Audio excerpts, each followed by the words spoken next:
भव्य दिव्य चौपन्नचं मैदान गट्टेवाडीकरांचं आणि या मैदान मित्रांनो जवळजवळ 5 गट पळून आलेत आणि सर्वांनाच एक प्रश्न पडला आहे की या मैदानामध्ये वेगाशिवड पंचमध्ये कसं सर्जा पळताना दिसेल का नाही.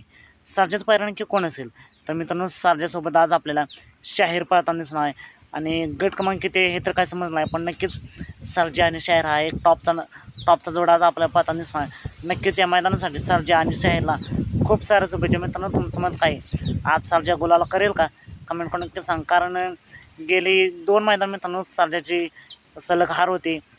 एका मैदानात 28 तारखे मित्रांनो सर्जाची सेमीला हार झाली, तर आत्ताच झालेल्या 31 तारखेच्या मैदानात सर्जाची पुन्हा एकदा सेमीलाच हार झाली. असं मित्रांनो खेळामध्ये हार जीत होतच असते, पण पुन्हा एकदा एका टॉप पायऱ्यात सर्जा सज्ज आहे. आज सर्जा एक नंबर करेल का. सर्जा आणि शाहीरला या मैदानासाठी खूप साऱ्या शुभेच्छा. आता मग भेटू पुन्हा एकदा कारण अपडेट्स भन्नाटाच्या नवीन व्हिडिओमध्ये.